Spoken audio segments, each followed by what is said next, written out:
Olá, a vida nossa de cada dia. Nós hoje estamos aqui com o pastor José Marcos, né? Que é mais conhecido como Zé Marcos, né? Que é conhecido lá da Igreja Batista de Coqueiral, né?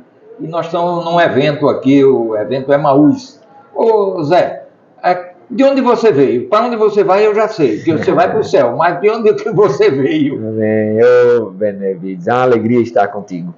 Eu venho do sertão do Rio Grande do Norte, de uma cidade chamada Caicó. Conheci. Morei em Natal 10 anos. Então já comeu do queijo e da carne? Isso, Caicó, exatamente. certamente. Caicó ali, cidade muito bonita mesmo. Especial. Lá você fazia o que em Caicó? Eu era tecelão. Tecelão. Como quase todos os caicoenses da minha geração, eu nasci no ano de 75, e é exatamente nesse tempo que a rede está chegando para ser produzida em Caicó, daquela região de São Bento da Paraíba, vem migrando para Caicó, aquela região do Seridó, que é o sertão do Seridó, foi das maiores produtoras de algodão do Brasil. Então ali havia grandes algodoeiras que faziam o processamento do algodão e o fio. Então a indústria da rede se alojou no Seridó. E eu sou produto dessa indústria da rede. Eu era tecelão, meu pai tecelão, minha avó tecelão, e assim segue. Então agora eu entendi porque essa facilidade sua de trabalhar em rede. Eu trabalho em rede. Rede humana agora. Eu nasci... a primeira vez que eu dormi numa cama foi depois que eu me casei. Que a minha esposa disse... Aliás, antes, foi no Exército. E depois eu me casei, ato contínuo. E minha esposa disse, se dormir de rede eu me separo. Mas eu sou... Aí entra-se num acordo, né? Eu sou o homem da rede, né? Agora, como é que você veio para Recife? Pelo Exército. Eu fui militar 15 anos do Exército. E depois da minha formação no curso de sargento, lá em Minas Gerais, eu fui transferido e eu queria chegar o mais próximo possível da minha terra. E naquele ano de 1996, a cidade mais próxima que tinha vaga para eu servir era Recife.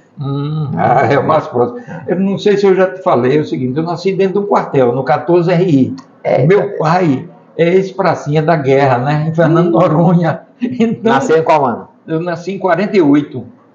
Tinha terminado a Segunda Guerra Mundial. Isso, meu pai passou de 40 a 45 em Fernando Noronha, na Segunda Guerra, casou, veio para cá, voltou para o 14, né?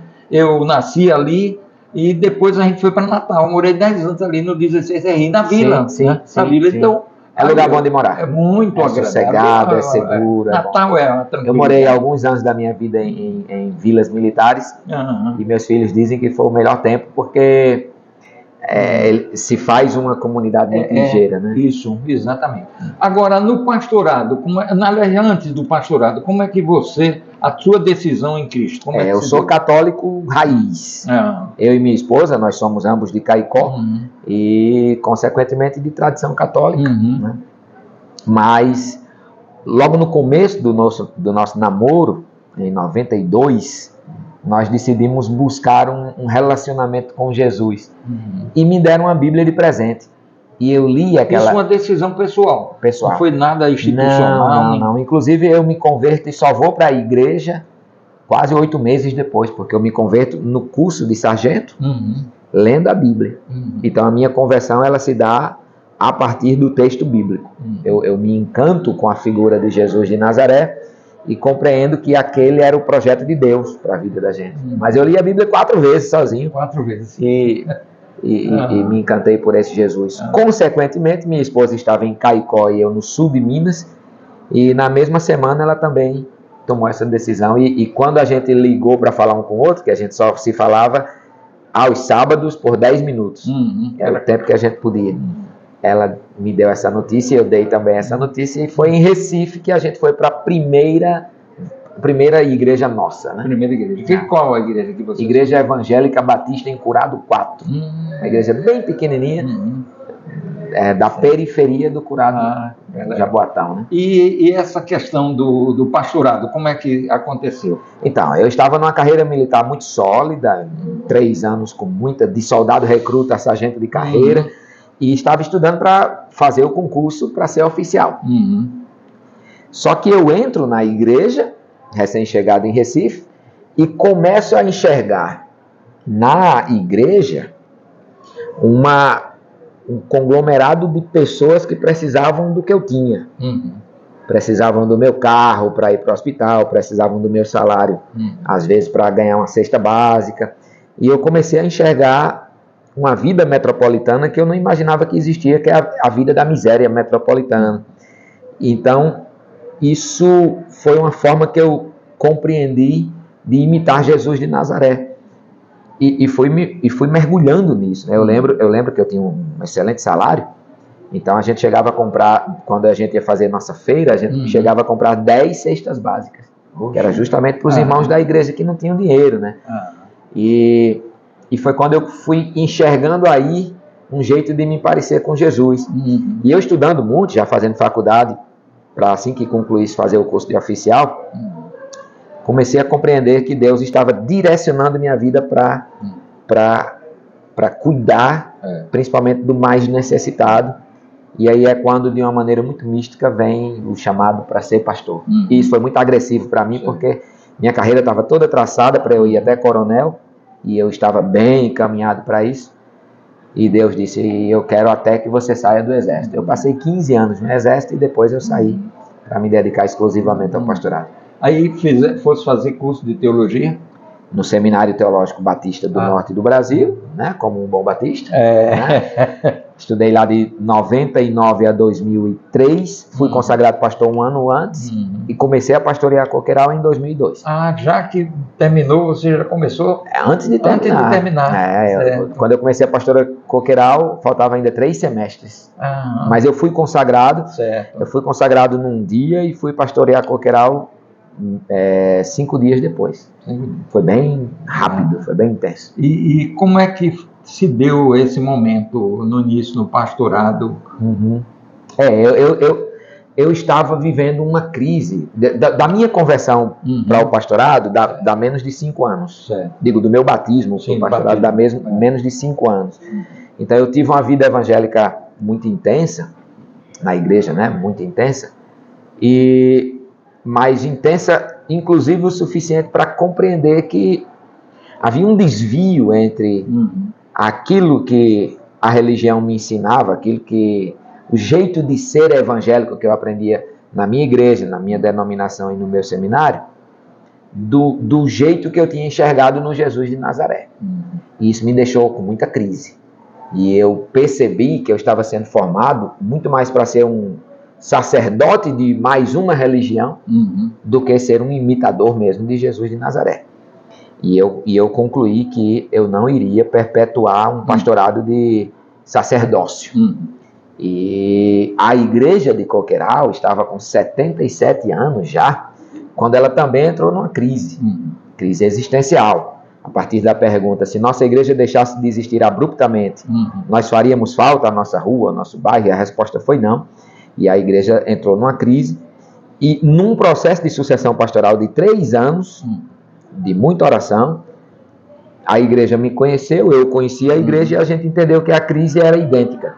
Enquanto eu estava com a crise por não ser um pastor meramente religioso, a igreja também não queria mais ser isso. Então foi um casamento perfeito, em 18 de julho de 2002, ambos com crise. A igreja de Coqueiral querendo mudar e eu querendo pastorear alguma coisa que se parecesse com Jesus. Deus promoveu isso, com certeza, né? Foi muito especial. Agora, hoje você está com quantas pessoas congregadas? Essa pergunta é difícil de responder. Eu acredito que em torno de ao todo umas 500. Certo, Juntando todo mundo. É por isso que eu perguntei, né? Congregado. Essa história de membros, né? De rol de membros, Carlos Queiroz, inclusive, fala sobre isso. Ele diz, ninguém ama nome, ninguém ama rol de membro. Você tem que ser o aconchego das pessoas. Exato. E não é uma ilha isolada da igreja. Ela está no meio de uma comunidade. Exatamente. É por isso que eu digo que é difícil. Porque se a gente for contar, talvez chegue em 500.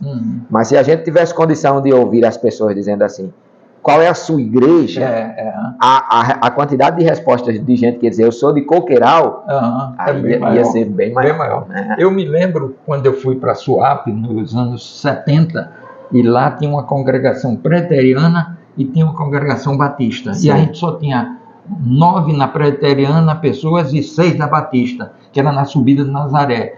E a gente fez uma estratégia. Num domingo a gente ia para uma, no domingo ia para outra, para aumentar. E os irmãos da Batista diziam, rapaz, a gente não cresce. Eu disse, vocês é que se enganam, porque ali era a subida, inclusive, de pessoas de hippie, de tudo, e eles paravam para ouvir. Você nem imagina o tamanho dessa igreja que se espalhou pelo Brasil. Verdade. Então é dessa forma. De fato, eu não sei o tamanho de Coqueiral, não. Querido, e Emaús? O que é Emaús? Emaús é um ajuntamento orgânico de pastoras, pastores e, consequentemente, suas igrejas, que se viram sozinhos, que se viram isolados, principalmente pastores e pastoras isolados, se viram abandonados no meio, talvez, de uma caminhada mais institucional, e foram se juntando, dizendo, a gente precisa de cuidado mútuo.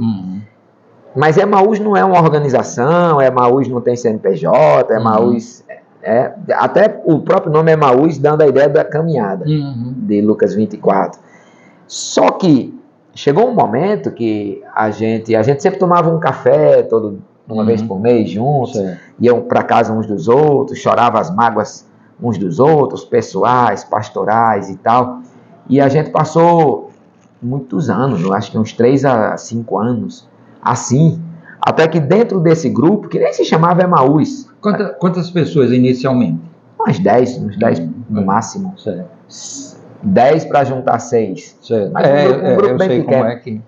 Chegou um momento que alguns pastores disseram, a gente precisa partilhar ferramentas também, a gente precisa partilhar forças das nossas igrejas.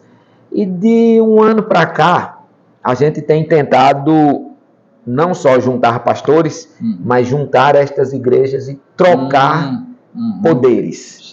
E trocar também lamúrias, e trocar também choros. Né? E aí a gente tem tentado fazer isso, mas com medo, Benevides, do tamanho do mundo, de se tornar uma organização. Institucionalizar. É bronca, é preciso medo do pensar tamanho. Direitinho. Exatamente. Agora me diga uma coisa, só pastores e pastoras, porque é o seguinte, eu 40 anos fui pastor da Igreja Presbiteriana, hoje eu não sou mais. Sou pastor, mas da Igreja Presbiteriana não. Sim. Então pode participar? Pode, lógico. Inclusive tem pessoas que não são pastores e pastoras. Quando eu digo é porque começa com essa... a base. Com esse grupo de pastores. Perfeito. Mas hoje é formado por outras pessoas que não são pastores. E hoje, mais ou menos, quantas pessoas estão nesse ajuntamento? Se contar pelo WhatsApp, deve dar umas 40 pessoas, eu acho. É pequeno e a gente tem um medo danado de crescer. De crescer só por crescer. Tem um bocado de medo. Um medo de alguém achar que a gente está criando uma denominação. Não, a primeira coisa é essa. 34. 34, homens, mulheres. Posso entrar? Deve. Então, pronto, 35 agora. Vou te colocar agora. Já é bom porque ao vivo que é testemunha aí, né? 35. Deixa eu colocar aqui. Eu acho que eu salvei seu número como PR. Bené. Como é que eu te salvei aqui? Aldemir. Não, eu vou ter que ver como é que eu salvei seu número. Eu acabei de ver sua mensagem aqui, mas eu te coloco já. Você coloca depois. Mas veja, aí vamos agora para esse encontro aqui. Como é que surgiu essa ideia? Como é que foi isso? Porque eu estou encantado. Estou encantado porque eu nunca tinha visto algo dessa forma, né? Dessa maneira onde um ajuntamento... Eu encontrei aí pessoas do interior da Bahia, Natal, parece que Espírito Santo, foi de tanto Esse lugar. auditório tem o quê? 200 pessoas, né? Mais ou menos a capacidade. Você sabia que eu conheço aqui mais de 150 com boa profundidade? Certo. Convive já boa com ela, profundidade. Né? Esse povo que vem aí do Rio Grande do Norte, Bahia, nós somos amigos. É bonito isso. Certo. Por isso que você... Então você já sentava à mesa. Nem que seja virtual, mas sentava, né? Nem que seja virtual, mas com muita profundidade. Perfeito. Né? Perfeito.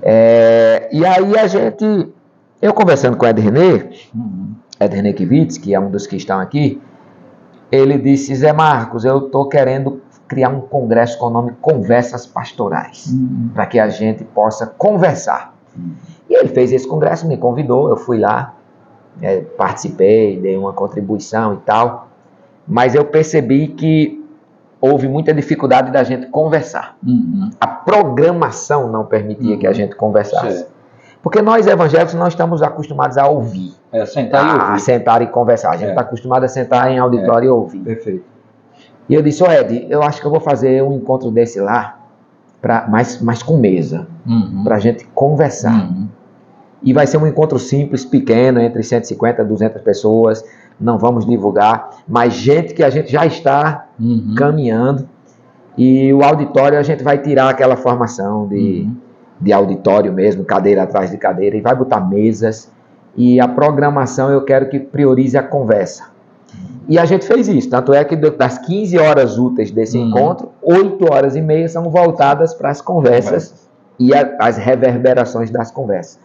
Então a gente chamou algumas pessoas que a gente ama, tanto daqui de perto quanto de fora, como Carlinhos Queiroz, Bebeto Araújo, o próprio Ed, mas muita gente da própria caminhada. Milka, Tayana, gente nova, a coordenadora geral desse negócio aqui, completou 21 anos, dia 16. Pode passar, mas pode passar. Não tem problema não. E gente idosa, amanhã vai falar a Erinaide. É a primeira pastora batista de Pernambuco, ela já tem 70 e lá vai o trem. E a gente começou assim, não, vamos ouvir a nós mesmos. Seja nas mesas, seja nas plenárias e por aí vai. E montou esse negócio aqui, que tem um formato realmente diferente. Totalmente. Né? Totalmente. E que parece que está sendo muito gostoso. E eu, inclusive, o seguinte, eu acho que as igrejas deviam fazer assim, mesas, acaba com banco e mesas, né? Porque, inclusive, sentar à mesa, como é o tema, caminhada, caminho, mesa e missão. Pois é isso. Eu estava até brincando, dizendo, tem que reformular. Tem um modelo que eu sempre disse, aliás, Erivaldo fez isso, depois mudou. Aliás, não, está mais ou menos. O que ocorre era um corredor. As igrejas são corredores. Sim. Eu disse, bota o púlpito, em vez de botar lá no fim do corredor, bota no meio. E bota as cadeiras em curva, para todo mundo ver a cara do outro. Porque quando um ri, o outro ri. Quando um chora, o outro chora. Isso tudo é contagiante. A presbiteriana de Jaboatão é meia-lua. Meia-lua. Já ajuda. Então, esse é o formato. Então, foi muito bom mesmo. Eles perguntaram, eu vou pregar o quê, Zé? Sim. Eu disse, eu quero que você vá sem nada, pronto. Vá sem sermão. Eu vou lhe dizer a hora que você vai pregar e talvez a temática do dia, mas não prepare nada. Vá, veja, sinta, escute, e do que você ouvir das mesas, você vai montando sua fala. Aí, até a própria pregação dos oradores, que são poucas, são só 3 ou 4, a gente fez uma adaptação, vai ser 4, com mais 3 devocionais, o resto é só conversa, está sendo montado na hora. Uma das coisas que, inclusive, se erra, e a gente já vem do aprendizado no seminário, é falar, estudar e falar aquilo que a gente acha. Quando, na realidade, a comunicação, você tem que falar o que o outro precisa ouvir. Se você não ouve, como é que você vai falar o que é? Exato. Então, esse é o grande erro. Talvez as pessoas não aprendam por causa disso. É o que eu acho e não o que o outro está precisando. Mas, querido, tem sido muito bom, foi muito bom. E amanhã nós estamos aqui de novo, né, o dia inteiro, o sábado inteiro. E aí queria uma palavra sua, que você desse aí para esses ouvintes aí, que são poucos no meu portal, mas eu costumo dizer que é o seguinte, a internet é feito éter. Abriu a tampa, vai embora, eu não sei para onde é que foi. Então vale a pena, a gente não sabe quantas pessoas vão ser alcançadas.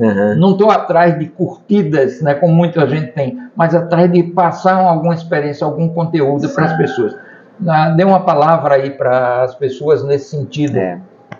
Eu acho que muitos de nós, e aí eu quero falar pensando num recorte da igreja evangélica. Eu sei que outras pessoas que não estão nesse recorte também assistirão, mas deixa eu pensar nesse recorte. Muitos de nós estamos cansados porque a gente tem vivido um tempo de muita agressividade, de muita intolerância, onde a minha verdade é a verdade absoluta. Eu até fiz um sermão esses dias, o poder absoluto das verdades relativas. A minha verdade é a absoluta. A gente tem vivido um tempo de verdade relativa? Coisa nenhuma. Cada verdadezinha se absolutizou. Né? A gente não quer mais ouvir o outro. A gente agride, as redes sociais nos fazem destemidos para a gente dizer o que pensa. E tem a história do cancelamento agora. Cancelamento, ferir pessoas. Eu acho que está na hora da gente parar um pouquinho e sentar e fechar a boquinha e abrir os ouvidos e escutar o outro, para ver se a gente consegue um pingo de civilidade a mais e para ver se a gente salva a nossa convivência comunitária, né? Então eu acho que está num tempo, e a palavra que eu deixo para você que está nos assistindo, talvez seja a hora de parar e ouvir, e sentar e escutar o outro, sem julgamentos, para ver se a gente cresce um pouco, porque a humanidade está evoluindo. Né? Parece que quanto mais a gente otimizou os meios de comunicação, mais a gente desaprendeu a se comunicar. E se fechando, né? Se fechando. Eu vi uma vez uma pessoa, não me lembro quem, que aí não posso dar os créditos, que ela disse o seguinte: o cristianismo é o seguinte, o que é seu, o que é meu pode ser seu se você precisar. A igreja primitiva viveu dessa forma. E quando a gente vai falar nisso, tem gente que se arrepia e diz: isso é um negócio de esquerda. Então a gente tem que superar essa linguagem. Tem que superar isso. Né? Não, acabar com esses rótulos. Né? Rótulos. A humanidade não é formada de dois tipos de gente, um de esquerda e um de direita. É uma pluralidade, né? Linda, inclusive. E outra pessoa disse o seguinte: que esse problema que a gente viveu, da pandemia, da política, da polarização, quem mais saiu arranhado foi a igreja evangélica. Sim, foi a grande perdedora. Uma grande perdedora. Foi a grande perdedora. Então a gente precisa recuperar isso. Eu disse para alguns colegas pastores que estavam com medo de fazer live e se isolar, e nós vamos perder membros, e aconteceu, alguns mesmo, mas eu disse: pós-pandemia a igreja vai crescer, se fizer diferente, se começar a fazer diferente. Acho que a pandemia foi uma grande oportunidade que a igreja teve de amar. Perfeito. Passou. Valeu. Né? Algumas igrejas cresceram. E vai crescer. Eu acredito, se quiser mudar. Se fizer certo. E se fizer certo. Querido, muito obrigado, viu? Foi uma bênção mesmo. Valeu, meu irmão. E amanhã a gente está aqui de novo. Joia. Um abração. Deus o abençoe. Tchau, gente.